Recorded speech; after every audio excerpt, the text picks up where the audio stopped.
What's happening, everybody? Welcome back. This is Forgo, and today I thought I'd give you guys my thoughts on the 3 new characters and answer the question as to whether or not you should be pulling for them. So the first thing we do is we're just going to take a look at them here in the codex.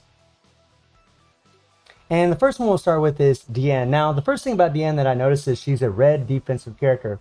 Unfortunately, in RHD, where we farm our experienced bottles, you do not need a red defensive team. However, if you're a new player, having a red character no matter what is going to be good early on in the game, but you're going to find eventually you're only going to need a red balanced team. You don't need a red attack and you don't need a red defensive team. So that's kind of a crux of her.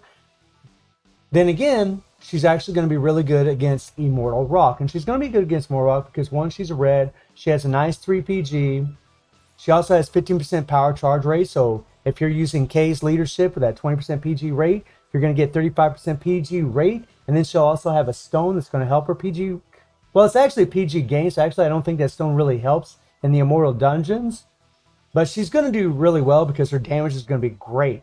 She's got the decreased damage received by 70% for 3 seconds when attacked if HP is 50% or more. She's got the become immune to damage for 3 seconds when attacked if HP is 49% or less. And this is on a 15-second cooldown. So every 15 seconds, when she gets below 49% HP, she's going to have damage immunity. And she does have super armor in her kit. She also deals additional damage equal to 150% of attack to the target when attacking a stunned enemy. Now, this is kind of a bad thing for her against the Immortal Dungeons because she'll never stun that enemy. Again, in PvP, this is a very useful skill because whenever you're facing characters and you stun them, or like maybe certain game modes in the game, other than the Immortal Dungeons, you'll be able to stun them and get this extra attack. But against the Immortal Dungeons, you won't, and that actually kind of sucks. But she does have the interrupt skill on her first skill with the super armor that's really nice, and it is a long range attack. Her second skill decreases the target's defenses by 30%, in turn weakening them upon a successful guard. So as long as they don't dodge, you're going to decrease their defenses, and then it can stun them. And again, this is only it's going to work against most opponents, but against the Immortal Dungeons, it won't. And that's where a lot of people are curious about whether these characters are going to be good or not, unless you're just completely PvP oriented. And then the third skill is increase attack by 45% of defense for 7 seconds when using a skill. Disable the target's roll for 3 seconds upon successful attack or guard, which is amazing. And knowing that she is a defensive character, she's got to increase attack by 45% of defense. You really want to either put the Kea set or the Athena set on her to synergize with this effect. And then her striker bonus is stun all enemies for 2 seconds, which could be very... We have a lot of characters that already can stun as far as strikers go, but that is a good striker skill if you are using her, say in RHD, as a striker. Then we have King here, who unfortunately has kind of the same problem as Diona when it comes to RHD. You don't need a yellow balanced team for that. You only need a yellow defensive team and a yellow attack team when you get past tier 30 in RHD. Although, you know, like any character, if you're early on in this game, any color you have is going to be a benefit early on in the game. But once you get past tier 30, tier 40, you're going to need certain requirements.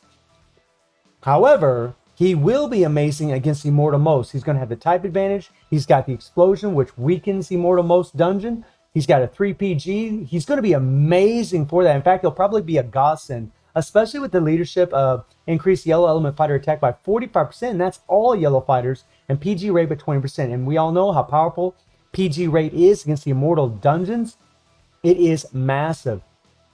And then when you look at his core effects, he's got 12% blast skill damage increase. He has 20% PG rate increase. That's amazing. With his leadership, he's going to have 40% PG rate, which is enough. So when you put the max imprint stones on him, you don't need to put any PG rate stones on him. He's going to have enough PG rate to build up his PG and do his PGs very often. His ultimate skills very often. He's also immune to petrify. Very good for the... Very good for PvP. He's got the PvP exclusive when attack, disable attackers strike active skills for 3 seconds. So if, say, a character has hyper armor on a strike skill, then he's going to remove that. They're not going to have their hyper armor, which is pretty powerful. Then he has a 50% chance to deal starlight damage equal to 2.2 times of the target remaining starlight damage. This is the first and only character that has Starlight Explosion, and then he removes the Starlight effect and decreases power by 10% upon landing a skill on the target in Starlight. And it's on an 8-second cooldown, pretty low cooldown, which is actually really good. Some people might think he'll be good in Guild Raid because he has Starlight. Unfortunately, because it's Explosion and he removes it. Say you use him and you remove the Starlight. Well, when you switch to your next character, Rugal, the Starlight won't be applied to Rugal. So you're not going to deal that much damage to him. It's not going to help break the meter. Athena and Elizabeth are still going to be the best for that. And you look at his skills, he's got the deal Starlight damage equal to 30% of attack, which is actually really good. And then he's got an increased attack of 45% of defense by 7 seconds. And again, just like Diona, you got this buff attack based on you got the defense to attack buff. So you really want to run the Kea set on this guy, or you want to run the Athena set. You could also put the Mr. Big set also for Diona as well, if that's all you have available. You want a set that's going to buff up your attack based on defense. That's going to synergize really well with that effect. And then the second skill, petrify the enemy for 2 seconds by landing a skill, guard included. 30% chance to reset the cooldown when using this skill. So it's got a 30% chance to reset the skill. It also can petrify. So as long as you're facing characters that don't have petrify, very powerful. It's going to pretty much, you're going to have some CC. And even having that reset, you can have even a little extra CC, do some attacks, build the RPG. Very powerful. And then he has Hyper Armor, which we all know is meta. And then again, deals Starlight damage equal to 35% attack every 1 second for 7 seconds upon landing a successful attack. It will honestly, after looking at this, he does have 2 skills that deal Starlight damage equal to a certain amount of attack that lasts for a certain amount of time. And you kind of wonder if you could just use the skill, switch to your next character. Maybe you don't get the explosion. You could still, you still might be able to use him in Guild Raid, but I really think Elizabeth and Athena will probably be better. But we'll see with some testing in the future. And then his striker bonus is petrify all enemy for 2 seconds. And that's actually very good for CC, especially in RHD, just like Diona. And then we got Dancing Elizabeth. And unfortunately, like all 3 of these characters have this one same thing in common. You do not need these types and colors for RHD. You don't need a purple balance, you don't need a yellow balance, and you don't need a red defensive type fighter for RHD. However, Elizabeth will still be very useful against the Immortal Typhon. She's got the type advantage. She's got a 3 PG. She does have a decent leadership, increased balance type fighter attack by 40% and crit rate by 7%. And she does have 30% PG rate. That is crazy. Actually, as for the Immortal Typhon, if you get a 20% PG rate leadership, Elizabeth is going to have 50% PG rate. She's going to do her 3 PGs very, very quickly, and it's going to stall the timer, and it's going to enable your other characters to do a lot more damage. This is actually very, very powerful. Even for PvP, this is great. And then a 2.4% critical rate increase, strike and blast skill increase, you got the HP increase, and then she becomes immune to darkness. So whenever she's facing characters that have darkness, she's not going to take any damage from the darkness effect. And then she deals Starlight damage equal to 65% attack to the target upon landing a skill. And this isn't a lasting dot effect. It's only going to last for 1 second. Boom, he applies Starlight, and then it finishes. So she's not going to be very good for Guild Raid at all from that respect. And then she's got a 50% chance to reset Blast active skill cooldowns upon landing Pork Shoulder Bomber on a 20-second cooldown. And Pork Shoulder Bomber is her first skill, and her blast skills are second and third. So she has a 50% chance to reset her second and third skill, which is actually very powerful. She has Super Armor in her first skill. She got the PvP exclusive that removes buffs from the target's active skills. I really think people are going to be sleeping on Elizabeth. She's actually really good in PvP. And then the second skill, the increased attack by 30% for 7 seconds, and then an 80% chance to ignore the target's guard upon successful attack. And this skill actually resets, or could reset, and you're going to get that attack buff, and you have the chance to ignore the guard again. And then the third skill also has that chance to reset, and you got the decreased damage received by 85%, which is massive. And if this resets, it's going to give her that decreased damage received for a total of 6 seconds instead of 3 seconds. And then she also deals poison damage, and she decreases power charge rate by 80%. She's actually pretty good in PvP, and she will be useful again for the Immortal Typhon, and she'll be useful in RHD early on, when you're from tier 1 to tier 30. She'll be pretty useful, but past that, you're going to need a purple attack team, and you're going to need a purple defensive team. And then her striker bonus increases active team members' attack by 10% for 10 seconds. And then the 7 Deadly Sins characters actually get a crit rate buff by 6%. So all the characters look really well. Now, the next thing I want to do is I want to take a look at their skills here.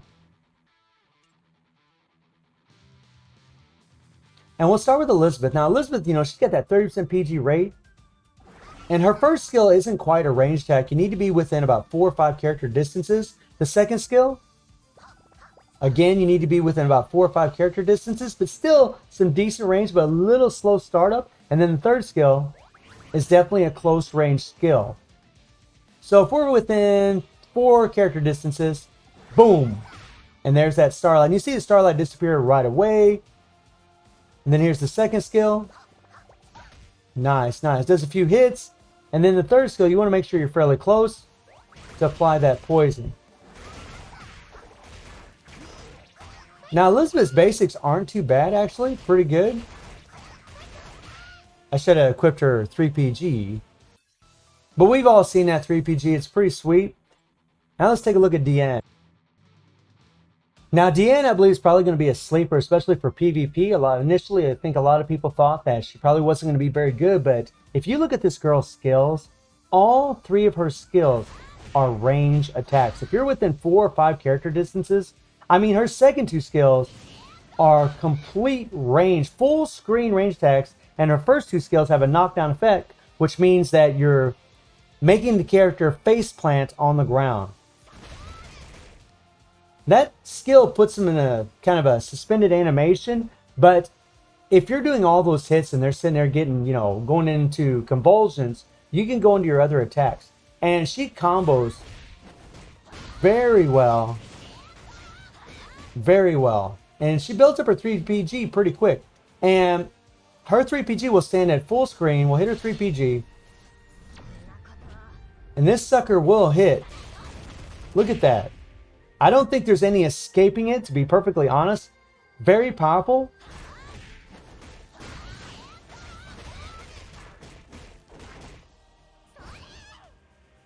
Oh yeah, oh yeah. Come on, girl. We're just building up that default. Then you got the default here. Nice, nice. I think a lot of people are going to be sleeping on Diona. She also has a stun, which is really nice. It's going to help her damage in PvP. But I do think she's still going to be really good for Immortal Rock. And then we have King. And King, all of his skills are range attacks. Look at this. Poof. And there's that starlight being applied. Poof. The second skill is kind of reminds you of Orochi's, where you got the blast coming down and just can go anywhere in the screen. And then the third skill, look at that. You know, Guardian can reach freaking super far away. Wild. I mean, look at that. That's crazy. And look at his PG already. It's just insane, right? And then you got the 3PG. And I think you can get behind this 3PG animation. I'm not really sure. Don't quote me on that. Maybe you can't. I'm not really sure if it's a full screen animation or not. And look at that. Boom. And this skill looks like it just won't miss. I don't think anywhere in the screen is going to be safe to get away from that. And plus he's got the explosion, so he's going to do insane damage. All 3 of these characters look very good. I mean, if you're looking for a character to help you in Immortal Rock, Diona's going to help you. If you're looking for characters to help you in the Immortal Most, Immortal Nyx, King's going to help you. He might be all right in Guild Raid. We'll see, you know, with the explosion, being able to remove the starlight. I don't know how good that's going to be. And then you got Elizabeth, who is probably going to be really good for Immortal Typhon. And again, when it comes to the Immortal Nyx, no color has the type advantage or disadvantage. It's just King's going to be the best really out of the 3 for that, because he actually has explosion, and that actually weakens Immortal Nyx. So should you pull for these characters? Well, I mean, that's always up to you as to whether or not you should pull for them. Personally, I think they're all 3 really terrific characters, and I think they're going to be very valuable for a lot of players, especially newer players, because you can actually use them in RHD. Collab characters are a lot easier to level up because you can actually get memories from the Immortal Relay Dungeon. You can get a memory every single week, and once you get 3 memories, you can get a Dimensional Invitation Ticket, and that's going to help level up these collab characters. And I think for PvP, it goes without saying that they're all going to be really strong characters. And obviously, if you love them, you should absolutely pull for them. I think they're all great. So let me know how you're all feeling about the new characters. Let me know what characters you've gotten, what cards you've gotten, and I stream on Twitch at 9 p.m. GMT plus 7 time, Sunday through Thursday. The link will be in the description below. And I hope you enjoyed the video. Thank you for watching. Y'all take care and have a good one.